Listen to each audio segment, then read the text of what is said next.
nosso convidado no Pingo Digital de hoje é um gestor que cuida de um grande parque aquático. Está entre os 3 melhores parques aquáticos do mundo. Está aqui conosco Murilo Pascoal, que é o diretor-geral do Beach Park no Ceará, Fortaleza, precisamente no município de Aquirás, que recebe aí cerca de 1 milhão de visitantes por ano. É muita gente de diversos lugares do Brasil e de diversos países, na verdade, do mundo. E o Murilo também está muito de olho nessa transformação digital, na transformação da inovação tecnológica. Há 15 anos à frente do Beach Park, já acompanhou muitas dessas transformações. E a gente convidou ele aqui hoje para que ele possa nos contar o que era o Beach Park do ponto de vista da inovação tecnológica 15 anos atrás, como uma referência, ou 10 anos atrás, e como é e como está hoje o Beach Park no sentido de melhorar a sua gestão usando a ferramenta digital. Bom, Gomide, prazer estar aqui com você, bater um papo sobre um pouco do que a gente fez no Beach Park, um pouco sobre inovação. E a gente pode falar sobre inovação tanto do ponto de vista tecnológico quanto inovação do ponto de vista de processo, de como a gente melhora o nosso negócio, a nossa empresa nesse mundo em constante transformação. Eu acho que é muito legal contar um pouco do que a gente já fez e de como é que a gente vê isso daqui para frente. Por exemplo, chegada do visitante no Beach Park, isso tudo hoje é absolutamente digital. A gente antigamente você tinha aquele ingresso, né? Antigamente você tinha um ingresso, a gente vendia o ingresso, os pontos de venda que você tinha nos hotéis, vendendo, no aeroporto. Então a pessoa tinha que comprar esse ingresso, a gente tinha que abastecer esses ingressos. Tinha uma pessoa que ia lá toda semana abastecer, contar o ingresso, fazer o acerto de contas, receber o dinheiro, sair com o dinheiro no bolso, com medo na rua, ir no banco fazer esse depósito e tal. Todo esse processo foi substituído por um processo digital, né? Então, hoje a gente tem um sisteminha com QR Code, o celular lê o QR Code e faz toda a operação por ali. Você recebe um voucher eletrônico e com esse voucher eletrônico você vai direto na catraca e entra. Então, você percebe a facilidade que é para todo mundo, né? Tanto para o cliente quanto para a empresa, por quantidade de processos dentro da empresa que acabam desaparecendo com base numa inovação. Então, essa inovação ela envolve tecnologia, mas é também uma inovação do ponto de vista de processo, de uma forma geral, né? E eu acho que é muito interessante a gente discutir sobre a importância do processo de inovação. Você criar uma organização onde a inovação é bem-vinda, onde a inovação não é um problema, onde as pessoas desejam fazer inovações, né? Porque às vezes, se você cria uma organização onde a inovação mexe ou com o ego ou com a segurança da pessoa que pode se sentir, vamos dizer, ameaçada porque houve uma inovação e ela não vai ser mais necessária naquela função, né? Então, uma das coisas que eu gosto muito é da gente construir uma organização onde todo mundo tenha esse pensamento de buscar inovação, né? Sem esse tipo de preocupação, porque quando a gente está pensando dessa forma, olhando para frente, olhando para a melhoria, né? Para a melhoria contínua, como a gente gosta de falar lá, o medo ele sai, né? O medo ele meio que some. E quando o medo some, a criatividade floresce, aflora de uma maneira mais efetiva, né? O medo às vezes paralisa, né? Então, o que a gente tem feito ao longo desses anos é criar esse ambiente, né? Criar um ambiente onde a gente possa tirar o melhor das pessoas, né? Para que elas façam para que elas se desenvolvam e tenham ideias boas. A inovação tecnológica ela não pede permissão para entrar, ela vem chegando de repente e vem como uma bola de neve gigante. Então os processos vêm aparecendo, as novidades vêm chegando, as novidades vêm batendo a porta. Como é treinar todas as pessoas dentro do Beach Park, com 2.200 funcionários, quer dizer, um grande time que tem lá, uma quantidade incrível de pessoas.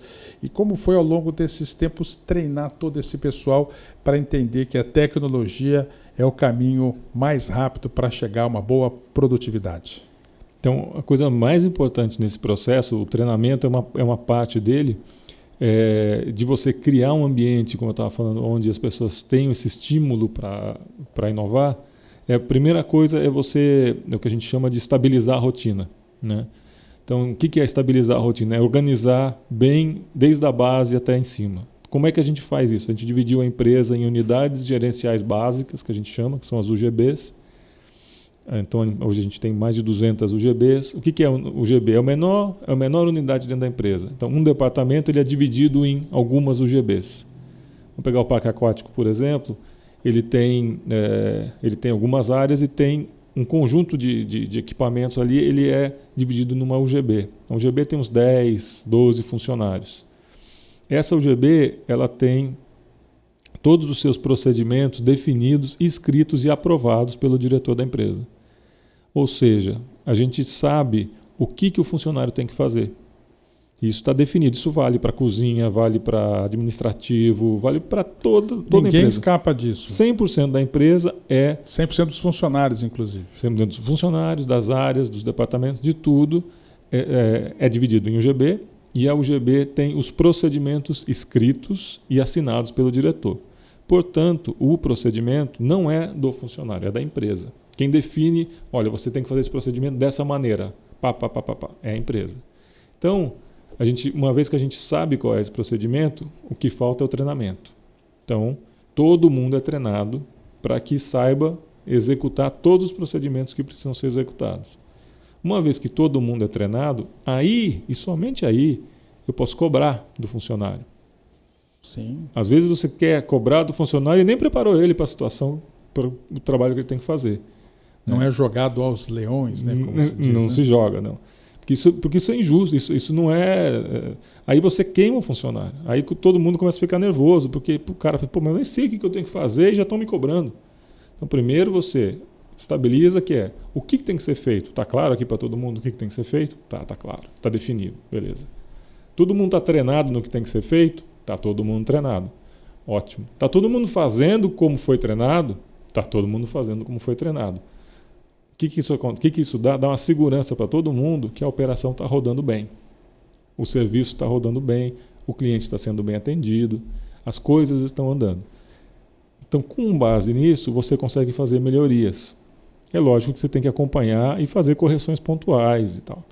Mas com base nessa estrutura, você consegue fazer melhorias. Então, esse processo que foi definido sempre pode ser melhorado. E qual foi o tamanho da melhora da produtividade? Isso também pode ser medido ainda hoje? Ou foi medido naquele momento lá atrás em que teve a passagem? É muito difícil você medir, se transformar isso em número, porque é um processo de muitos anos. A gente começou isso em 2006. Você vai implantando e vai evoluindo, o tempo todo e não acaba nunca. Isso é uma obra que não vai acabar nunca, porque sempre dá para melhorar mais um pouquinho. E aí, chegando na inovação, fazendo a ligação disso com a inovação, se eu tenho um funcionário que sabe o que ele tem que fazer, de um lado, eu estou seguro que ele sabe o que ele tem que fazer, né? Não fico enchendo a paciência dele por besteira, porque não treinei ele direito. Ele começa a ter oportunidade e ter a cabeça pronta para sugerir melhorias no processo. Então isso vale para desde o menor funcionário que sugere fazer o processo que ele faz todo dia, quem melhor do que ele mesmo, desde que ele esteja com a cabeça, com o coração e com a alma ali no que ele está fazendo, quem melhor do que ele para sugerir uma melhoria? Às vezes você vai chamar uma consultoria lá, não sei da onde, com o PhD, verdade, não sei das quantas. Verdade. Mas quem sabe é o cara que está fazendo. Verdade. Então, se você faz um sistema verdade, onde o cara está com o coração e com a cabeça ali, as coisas vão acontecer. Se você constrói um sistema que você só bate... às vezes a gente ouve alguns discursos do tipo funcionário não tem jeito e não sei o quê. Realmente, se você fala isso, não vai ter jeito. Então, se você não acreditar, então você tem que partir do princípio que tem jeito. Tem 5% que não tem, mas tem 95% que tem, que está com vontade, que quer trabalhar. Que todo mundo... a gente também fala sempre isso lá, a gente acredita que as pessoas querem trabalhar, querem fazer um serviço bem feito e querem chegar em casa e falar para a esposa, falar para o marido, falar para os filhos, eu fiz um trabalho bem feito. Eu recebi um elogio do meu chefe porque eu fiz um trabalho bem feito. Isso aí é satisfação pessoal. Então, a hora que você chega nesse nível de satisfação pessoal, começa a aflorar a criatividade, né? Porque as pessoas já estão empregadas, têm o salário. Claro, cada um tem um padrão de vida, mas o salário está ali e a vida financeira está, de certa forma, equacionada, né? Tirando, evidentemente, algumas exceções de pessoas que têm necessidades e tal. Mas o que vale mesmo, mais do que o dinheiro, é a satisfação de fazer um trabalho bem feito. Então, a gente acredita nisso e a gente constrói o sistema com base nisso. Bom, então eu posso concluir que a melhora tecnológica influenciou diretamente ou influencia diretamente no próprio resultado do funcionário. Sem dúvida. E aí essas melhorias podem, boa parte delas, surgem com tecnologia. Algumas ainda não precisam nem ser com tecnologia, mas podem ser às vezes com ferramental simples, com coisas simples que dão ganhos importantes. Mas também podem ser feitas com o uso de tecnologia. Então, esse exemplo que eu dei do ingresso foi desenvolvido dentro de casa, né? Essas atrações que eu comentei com você anteriormente, que a gente estava conversando, a gente está com o Insano virtual e com o Submerso, as duas a gente inaugurou ano passado, foram feitas dentro de casa, com tecnologia de ponta, mas barata, né, que está à disposição. Muitas vezes você poderia ir atrás de uma empresa que vai vender, até algumas ofereceram para a gente, mas era tão simples, e o nosso pessoal, não, te faz, a hora que eu vi estava pronto. E não é que eu preciso cobrar, né? É um processo muito bacana, porque você interage, dá a ideia, você joga a bola para cima, o cara pega a bola e sai correndo porque quer fazer, e volta super feliz.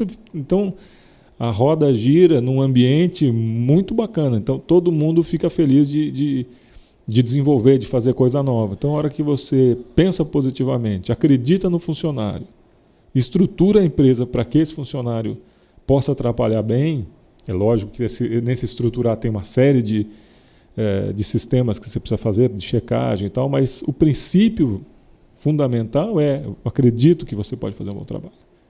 As pessoas fazem. E aí você vê o retorno.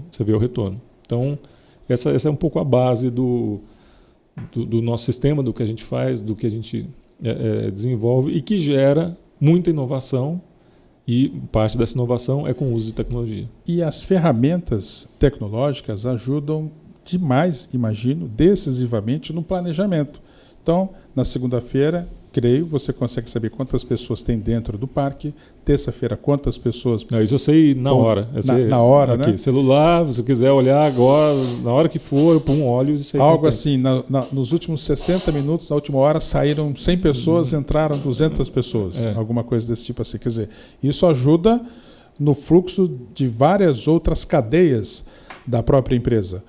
Se diminuiu refrigerante, bebida, a comida que vai ser servida para o preparo, quer dizer, tudo isso melhora incrivelmente na condução da própria empresa, né? Eu queria que você falasse um pouquinho sobre o que você vê que ajudou muito também nesse sentido aí. Quando a gente faz essa estruturação que eu falei, e você estabiliza a rotina e as pessoas estão treinadas, isso dá muita tranquilidade, porque o líder, o diretor, o gerente não precisa ficar preocupado, checando a cada 5 minutos, se o funcionário está fazendo o que ele devia estar fazendo. Porque ele foi treinado, vai ter um momento de checagem, mas não é a cada 5 minutos. Aí eu tenho essa tranquilidade, eu fico livre para pensar. Pensar no quê? Em novas melhorias maiores. Então, conforme o cargo da pessoa, é o nível de melhoria que ela vai pensar. Então, eu vou pensar num novo empreendimento, eu vou pensar num novo equipamento. E em cada área, a pessoa vai pensar num processo novo da forma de fazer. Então, a gente, na parte de operação, cada vez mais a gente vai dando segurança. Então, por exemplo, uma evolução que a gente teve foi as certificações das ISOs, né? A gente tem hoje, você falou de alimentação, eu lembrei, a gente tem a ISO 22000, que é a ISO que certifica qualidade e segurança alimentar, que é uma ISO é uma sequência de checklists que você tem que cumprir com uma série de exigências e de procedimentos. A gente já tem há alguns anos, mas foi uma evolução desse processo inicial que eu te falei. Então, quando você tem a ISO, é mais um outro, é um ente independente checando a qualidade do que você está fazendo da tua operação. E tem uma ISO 14000, que é a ISO de meio ambiente. Aliás, hoje a gente acabei também de receber a mensagem aqui, que a gente foi renovada a nossa ISO com louvor por mais um ano da 14000 que a gente foi auditado hoje. Que massa. Então, você é auditado por um órgão externo, a gente é auditado pela TUV-BR, pela TUV-Nord, que é uma empresa alemã que tem filial no Brasil e que audita todos os procedimentos que você tem que fazer. Ela vai lá, passa a semana auditando. Então, isso daí dá uma segurança para a gente rodar a operação do dia a dia, e com essa segurança, a cabeça da gente fica livre para criar, para inovar, para fazer inovações tecnológicas ou não. Cada vez mais a tecnologia ajuda, mas principalmente você está com a cabeça pronta para isso. O Bitpark não é uma empresa isolada. Tem conexão com os vários outros fornecedores. Sim. Essas empresas que são fornecedoras, que estão ao redor do Bitpark, elas conseguem acompanhar esta inovação? Existe um encaixe perfeito? Sim. Ou há dificuldade nesse encaixe? É um processo super interessante isso, porque quando a gente começou, as empresas que fornecem acaba virando uma coisa meio junto, né? Apesar de não ser a mesma empresa. Vou dar um exemplo que eu acho que é interessante, que é na parte de segurança alimentar.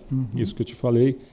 Um dos itens no checklist a gente tem que saber de quem a gente está comprando, e a gente tem que fazer uma auditoria de quem a gente compra.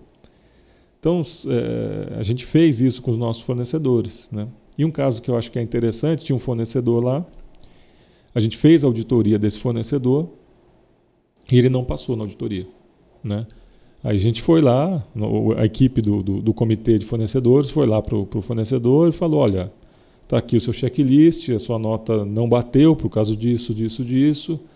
E infelizmente nós não vamos poder mais comprar do senhor. Aí a pessoa ficou meio chateada e tal, mas recebeu bem aquilo, né? Entendeu e recebeu bem.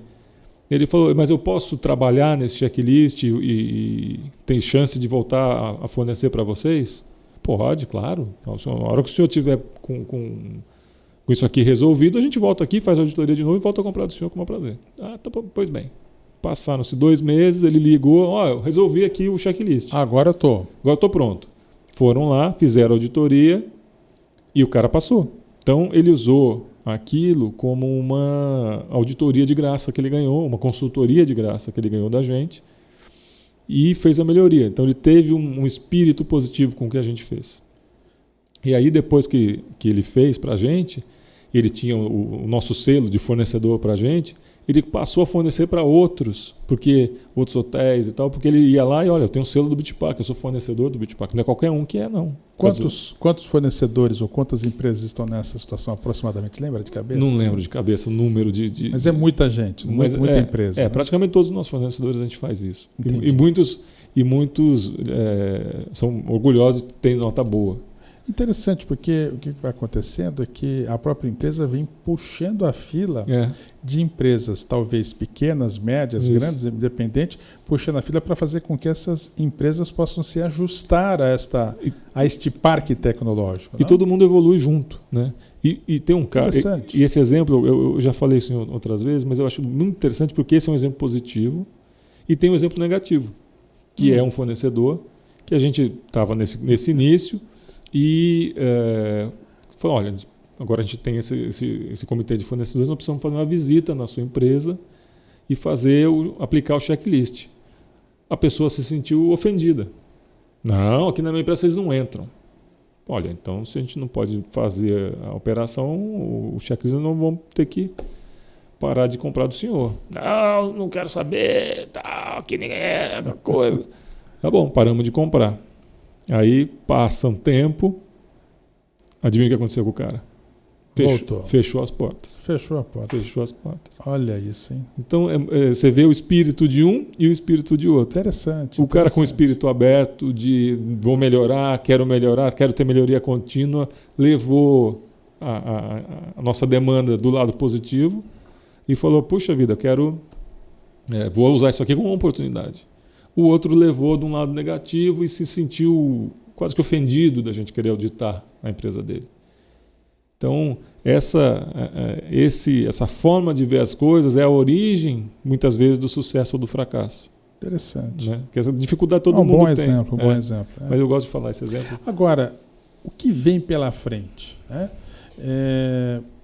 Ao longo desses últimos 15, 20 anos, o que apareceu de transformação foi uma coisa impensável. Uhum. Se nós estivéssemos aqui exatamente no ano 2000 e pensássemos assim, eu e você reunidos, e pensássemos assim, olha, vai aparecer uma empresa que eu acho que ela vai se chamar Facebook e esta empresa vai unir pessoas no mundo todo. Ela vai ter 2 bilhões de seguidores. Olha, em 2005, ou seja, cerca de 15 anos atrás, vai aparecer uma outra chamada YouTube, que ela vai permitir que você coloque da sua própria casa um vídeo ali para você sintonizar. Aí em 2010, alguma coisa assim, apareceu o Instagram. Quer dizer, não eram ferramentas que alguém pensou que poderiam existir anos para frente. Isso em 2000. Uhum. E passados 20 anos a gente viu tudo o que aconteceu. Uhum. Então, dentro dessa linha de raciocínio do improvável, de não ter visto, alguém consegue fazer algum prognóstico do que pode aparecer nos próximos, não 20, que é muita coisa, mas nos próximos 5 ou 10 anos?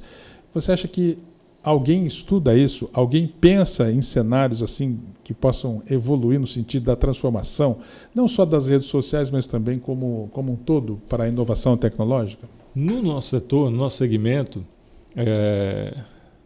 eu acho, o que eu acho pessoalmente é que não deve ter algo que seja tão disruptivo que mude de uma forma radical o serviço ofertado. Eu acho que vai ter muita evolução como essas que eu citei.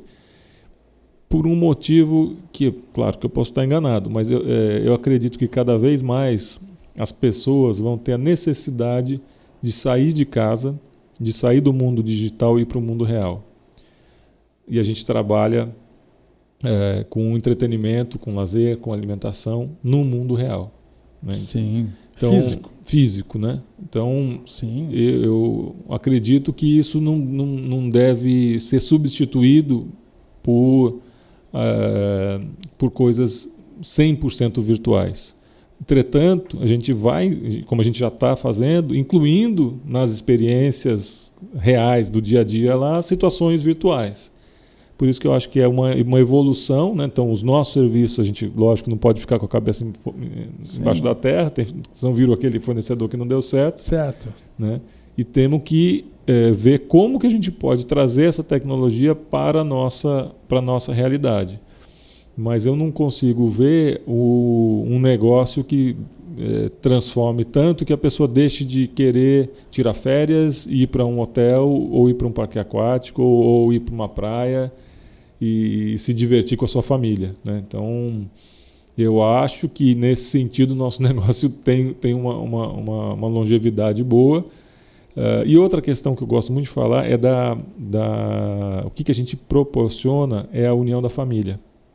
Né? Que muitas vezes está, ou por algum motivo os pais se separaram, ou o pai trabalha muito, a mãe viaja, ou cada vez mais, de certa forma, separado, e a gente propicia o momento deles estarem juntos, da família estar junto, com momentos inesquecíveis. Então, criar esses momentos é muito legal, da gente poder fazer isso como empresa, ter a oportunidade de fazer isso. E eu acho que isso as pessoas vão querer ter para sempre, né? Ter esses momentos. Então, nesse sentido, que eu acho que a tecnologia vai ajudar a gente a melhorar, mas espero que ela não surja alguma coisa que a gente nunca viu, que faça uma coisa tão disruptiva que a gente deixe de ser um negócio interessante. E os óculos virtuais? Alguém em algum lugar paga um ingresso? Bom, vamos viajar aqui, né? Paga um ingresso para estar dentro do parque aquático. Alguém já pensou numa parque, uma alucinação dessa? Teve um parque que inaugurou agora, agora não vou lembrar o país, mas é na Europa, um parque só de realidade virtual. Você vai ao parque, Sim. mas ele é só de realidade virtual, com óculos desses e tal. A gente tem o Insano virtual, tem o Submerso, então a gente está vendo outras possibilidades para ajudar a compor o nosso mix, né, de atrações, né? Mas um parque só de realidade virtual já existe. Certo. E agora há pouquinho a gente falou sobre surgimento de Facebook, de Instagram, de YouTube, tem Twitter, tem LinkedIn, várias mídias sociais. Qual é o enfoque, a preocupação, o cuidado que o Beach Park tem na manutenção dessas redes sociais? Então ele tem ali, somado, por exemplo, Instagram e Facebook, acima de 2 milhões de seguidores e de curtidas, que é um número realmente extraordinário. Como cuidar desse povo na rede social? Você tem que ter resposta imediata, o tempo todo fazendo vídeos novos, estando lá para responder imediatamente alguma pergunta, alguma demanda, mas eu acho que principalmente alimentando de conteúdo de Beach Park as nossas redes sociais. Então o nosso Instagram tem crescido bastante, mas a gente procura cada vez mais também produzir mídias específicas para esses fenômenos, né? E a questão dos influenciadores também é uma questão nova e revolucionária, né? Então a gente também recebe muitos influenciadores e tem um trabalho forte nesse sentido. Uma coisa que é interessante, que é uma novidade do chamado marketing digital, é você conseguir identificar a conversão da venda de um ingresso. É conseguir identificar aquele consumidor, se ele curtiu, se ele não curtiu, se ele comprou, se ele não gostou. Quer dizer, você consegue pegar ali tendências. E se você faz um investimento publicitário no chamado marketing digital, você consegue, me parece, pontuar bem quanto que aquilo trouxe de retorno. Isso é uma coisa, nos tempos atuais, que também tem a sua importância, porque você não vai, digamos, jogar um dinheiro fora. Você vai saber quando você entra muito no investimento digital e quando você tira um pouco o pé. Isso é interessante. Como é que o Beach Park trata isso lá dentro? Lá? Você sabe aquela máxima, tem aquela máxima, não sei o nome do autor, mas é uma coisa que eu já ouvi várias vezes, né? Dizendo sobre o marketing, dinheiro de marketing, né? Que era muito importante, só que a gente tinha que saber que no marketing 50% do dinheiro que a gente gastava era jogado fora. O único problema é que você nunca sabia qual 50% que era. Entendo. Com o digital isso começa a mudar. Que aí é como você falou. Começa a você identificar, bom, fiz aqui, já deu retorno, aumentou minha visitação, aumentou minha conversão. Opa, interessante. Aí você começa a monitorar isso e mapear.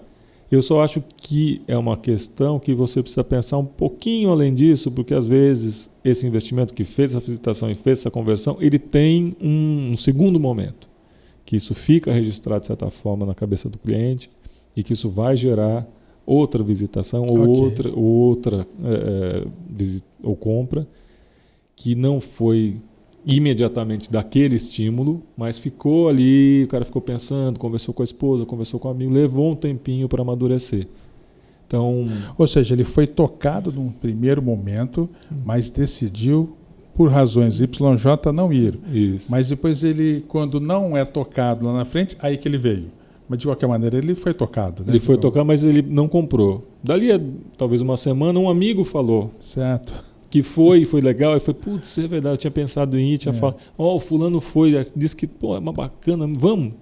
Então, é super complexo, por isso dessa brincadeira dos 50% que não sabe qual é, porque são tantas interações, eu acho que o digital começa a ajudar, mas também não é que, sim, soluciona todos os problemas e agora eu sei exatamente. Então, tem que ter um pouquinho de feeling, eu acho, essa história. E também é uma ferramenta muito nova, que está ainda formando pessoas, né? Porque ao longo de todos os tempos, talvez nos últimos 20, 30 anos, existia um modo de se pensar na divulgação, no marketing, né? E isso vem mudando. E talvez a academia, a formação dos profissionais não está entregando ao mercado necessariamente aquela pessoa que consiga visualizar isso. E talvez as pessoas que estão conseguindo se formar são pessoas que se transformaram em autodidatas. Ou seja, praticamente estão ali aprendendo na garra e na força. Até porque quando você vai buscar, por exemplo, no Facebook, Central de Ajuda, ou vai experimentar aquela incrível ferramenta chamada Gerenciador de Anúncios do Facebook, é uma máquina que está em incrível transformação. Né? Para citar um exemplo, quer dizer, onde você, por exemplo, publica os anúncios da sua empresa, pessoa física, pessoa jurídica, enfim, o que você desejar. Então, era um formato de um momento, daqui a pouquinho ele já mudou o formato para outro momento, e você precisa ficar muito antenado, porque aquilo muda numa velocidade fora do comum. Então, isso exige mais do profissional que está a manipular ou a controlar aquilo. Né? Então, é um desafio muito gigante isso daí, né? Eu acho que a gente está no meio dessa revolução digital. Então, a gente está no meio do furacão. Né? Se você olhar para a Revolução Industrial, lá do fim do 1800 e tanto, a gente está mais ou menos no meio dessa Revolução Industrial. Então, acho que quando passar algum tempo, a gente vai poder olhar com outros olhos. Agora, muitas pessoas também associam a transformação digital a uma diminuição de empregos. Então, assim, olha, eu agora não vou mais necessariamente no restaurante, porque alguém me entrega através do iFood. Eu não vou mais necessariamente na loja física, porque eu posso pedir pelo site e me entregar. Mesmo com essa transformação tecnológica, digital do Beach Park, você acha que precisou abrir mão de pessoal ou, na verdade, você manteve um pouco o seu quadro mesmo assim?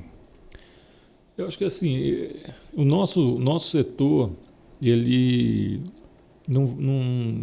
porque o nosso negócio é serviço. Nosso cliente vai para lá, a gente precisa atender. Ainda não encontraram o robozinho. Tem que fazer a comida, precisa de gente para fazer a comida, precisa de gente para limpar a cozinha, precisa de gente, de muita gente. Talvez o nosso negócio nunca sofra isso. Pontualmente, aqui e ali, você tem uma redução em alguma determinada área e um crescimento em outra. Então, por exemplo, se você reduziu em uma, na parte de desenvolvimento tecnológico, na pessoal de TI aumentou. Que precisa de gente para fazer esse desenvolvimento. Então, o nosso setor de serviços talvez seja dos que seja menos afetado nessa mudança aí que a gente está olhando, né, que a gente está vendo. Entendi. Bom, pensando no para frente, pensando no futuro, é difícil imaginar o que nós teremos do ponto de vista do Beach Park, que é entretenimento, diversão, lazer, daqui para frente. O que se pensa daqui para frente? Quem é ou vai continuar sendo o mesmo tipo de público a frequentar um parque aquático?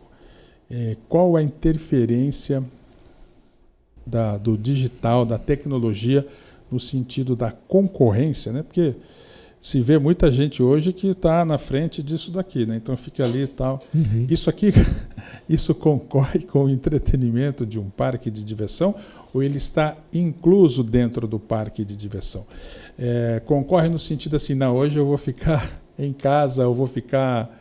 Qual que é essa relação? Existe um estudo sobre isso? Existe uma construção de um pensamento sobre isso aí? Um estudo, assim, eu nunca vi, mas o que eu vejo mais é a observação do dia a dia da gente que está fazendo isso o tempo todo e estamos lá acompanhando. O que a gente vê é que ninguém larga esse bicho. Um dos itens que a gente mais vende nas nossas lojas, adivinha o que é? Capa. A capa. Capa do celular. A capinha do celular. Porque a pessoa vai e não está lá o tempo todo. Entendi. Então, assim, alguém que não vai porque vai ficar mexendo no celular, difícil. As pessoas que não compram a capa e deixam no armário, é interessante ver no fim do dia. Aí no fim do dia, que todo mundo se divertiu, não sei o quê, acabou, fechou o parque, vai lá no armário, pega o celular e aí fica uma meia hora, uma hora, olhando e vendo as mensagens que recebeu, o Instagram, o Facebook que cada um tem. Então, respondendo a pergunta, acho que ninguém vai deixar de ir para ficar no celular. Claro. Eu acho que ele vai ser uma ferramenta para a gente se comunicar com as pessoas cada vez mais e fazer com que elas tenham vontade de ir através da publicidade, como a gente usa. E até também, por exemplo, a questão de fotografia. Posso usar isso daqui, a gente tem um projeto para que mande as fotos que a pessoa compra, manda direto para o celular. Interessante. Então, ninguém quer mais um papelzinho? Não, tem muita gente que quer. Quer o papel. Quer dizer, a foto na mão. Tem. Porque a foto, como ninguém mais revela a foto daquelas, né, sim. dos filmes antigos, aquilo ali virou uma coisa diferente. Claro. Né? Então você tem um papel. É o disco de vinil. As minhas filhas, por exemplo, que vão no Beach Park com frequência, elas sempre querem aquela foto daquele dia, com aquela amiga, com aquele parente, com alguma coisa. Então a foto tem, mas também a outra opção é o celular. Então, não acho que o celular vai ser um inimigo. Eu acho que não. Vai ser um amigo nesse sentido. Tá certo. Murilo Pascoal, diretor-geral do Beach Park no Ceará. Obrigado aqui pela sua presença, pelas suas considerações. Acho que foi muito bacana o papo, muito legal o papo que deu e permitiu que a gente saiba os bastidores da tecnologia de um parque aquático que está entre os melhores do mundo, e também vendo como que é a vida de 2.200 funcionários que recebem por ano 1 milhão de visitantes. Ou seja, não é pouca gente. Muito obrigado pelo papo aqui. Marcos Gomes, obrigado pelo convite. Um prazer estar aqui com você. Espero ter sido aí interessante, que o pessoal goste do nosso papo. E que o nosso Palmeiras esse ano seja um pouquinho melhor do que o ano passado. Eu acho que ele vai ser em 2020 um time que vai estar em boa condição de competir. Porque os adversários vão estar pesados. Acho que esse começo de ano está começando de uma maneira em que a competição está prometendo bastante disputa.